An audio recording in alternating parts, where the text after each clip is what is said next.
Sometimes when we touch, the honesty's too much. Malayo-layo pa naman daw ang laban kaya si Pacman isinisingit pa ang pagkanta sa presko niya sa Amerika. At ang kaduet niya, walang iba kundi si Dan Hill, ang composer ng Sometimes When We Touch na hit single ni Pacman. I wanna hold you till I die. Mismong kompositor, napabilib sa mga birit na People's Champ. Manny Pacquiao, everyone. Amazing singer. Thank you. Hanip naman sa galing ang mga palakang ito sa Southwest China. Ang tunog na kaya nilang gawin, imbis na kokak, parang kwerdas ng gitara. Iilan lang daw ang ganitong lahi. Daan-daan naman na nakijoin para magbisikleta sa Philadelphia ng nakaburles. Layon daw nitong makatipid sa gasolina at lalong pumogi ang kanilang imahe. Ang iba pang maaksyong balita, umpisa na!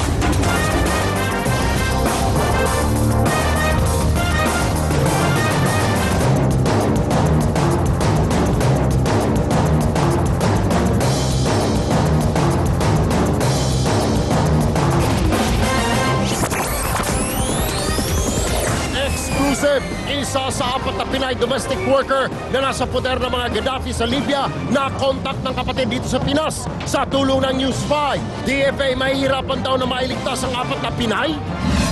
Isang empleyado ng customs at isa pang taga-Philpost na bistado sa kamerang nangungupit ng perang padala mula abroad, posibleng masibak at sampahan ang asunto. Mountaineer na nahulog at nalunod sa Wawa Dam noong Panglinggo, lumutang na. Sa Action Metro, mga sospek na nanggagapos ng kanilang biktima at saka magnanakaw sa sinalakay na bahay, tiklo sa Caloocan.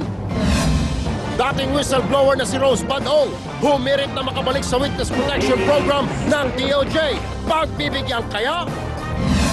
Sa Video Bandido, Calles San Juan na binabahaga dahil walang drainage, ora mismong aaksyonan. Mga graduate ng disikat na kolehiyo, may laban nga ba sa mga nagtapos sa mga pangunahing universidad? Sometimes when we touch. Sarangani Congressman at People's Champ Manny Pacquiao ng haranan ng fans sa Amerika. Mag-utol na tumutugtog ng xylophone sa ilalim ng MRT, nakajamming ni Makatanggala. At sa showbiz action, Coco Martin nagsalita na ukol sa suntukan daw nila ni Matteo Guidicelli. At John Prats may sagot sa issue, playboy daw siya.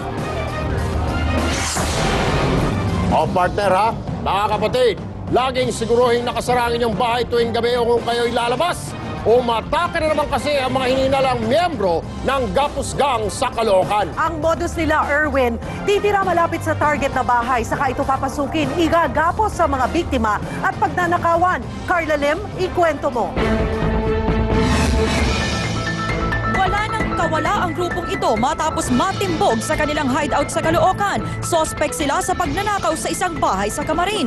Nabawi rin ang mga tinangay nilang alahas na di bababa sa 1 milyong piso. Pati ng ilang cellphone, laptop, wallet, diamond rings, bracelet at isang relong Rolex. 2 kanto mula sa tinitirahan ng mga sospek ay ang bahay na kanilang nilooban. Ayon sa mga otoridad, kabilang sa modus ng grupo ang manirahan sa isang lugar at aralin ang bawat bahay na kanilang bibiktimahin.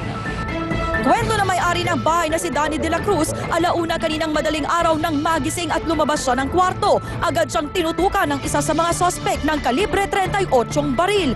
Kinaladkad daw siya sa maid's room kasama ang kanyang anak na babae at katulong. Doon iginapos sila ng packaging tape. Wala akong magawa. Naalala ko yung anak ko. Sige na lang, let go na lang. Kinilala ang mga sospek na sina Restituto at Alan Bihen. Ang mga nobya naman nila na sina Cindy at Jonalyn ang nagsilbing lookout. Nahuli sila dahil sa naiwan nilang cellphone sa pinagnakawang bahay.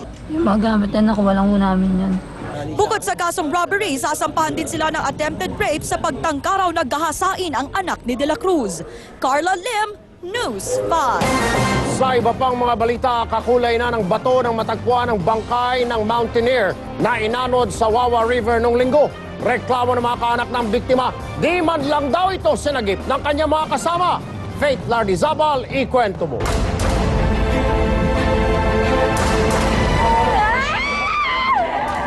Sukdulan ng pagdadalamhati ng pamilya ni Adrian Alba nang matagpuan na ang lumulutang niyang bangkay sa Wawa River sa Rodriguez, Rizal kaninang umaga.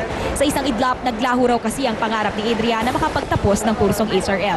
Ang ikinasasama pa ng loob ng pamilya ni Adrian, wala raw ginawa ang mga kaibigan nito para sagipin siya. Walang detalyeng malinaw. Lalo pang sumama ang loob ng pamilya dahil sa sumbong ng isang residente. Nakarinig na nagsabi ng saklolo, tas wala naman daw pong tumulong. Mariin namang itinanggi ng mga kaibigan ni Adrian ang paratang. Elementary pa lang magkakilala na kami niyan hanggang ngayon. Kaya hindi po namin pwede siyang pabayaan. Sabado na umaga na umakyat sa bundok ng Rizal ang 25 taong gulang na mountaineer, kasama ang 10 kaibigan. Tinangka ng grupong tumawid sa ilog gamit ang lubid, pero nakabitaw si Adrian. Lahat naman ang pwedeng tumulong, lahat naman pwedeng gawin, ginawa namin. Hindi lang si Alba ang nabiktima sa Wawa River. Ayon sa mga residente dito, libo na nga raw ang nilamon at nalunod sa Wawa River. Hindi naman daw nagkulang ang lokal na gobyerno kaya babala nila sa mga turista, doble ingat dahil ang iba rito sobrang lalim, ang iba naman ay sobrang babaw. Faith Lardizabal, News 5. Hindi na magsasampa ng reklamo ang gwardyang sinapak umano ni Lano del Sur Representative Mohamed Hussein Pangandaman. Aminado si Ricardo Bonayog na takot siyang ituloy ang reklamo dahil kongresista ang nabangga niya. Pero hinihingi naman ng CQ ang public apology ng kongresista. Nauna nang itinanggi ni Pangandaman na sinapak niya ang CQ. Susunod sa aksyon, kupitan sa mga padala galing abroad, bistado, mga empleyado ng Customs at PhilPost, sibak. Kawalan ng drainage sa barangay Balong Bato, San Juan. Mitsa raw ng baha kahit di malakas ang ulan.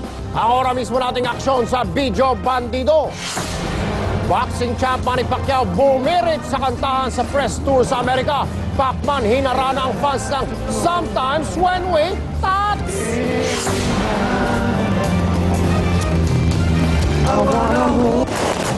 Sa Aksyon Exclusive, isa sa 4 na Pinay na nasa poder ng mga Gaddafi sa Libya nakausap na ng kamag-anak sa Pilipinas sa tulong ng News 5. At mag-utol na racket ang tumugtog ng xylophone sa ilalim ng MRT sa Pasay, nakajamming ni Makatanggala.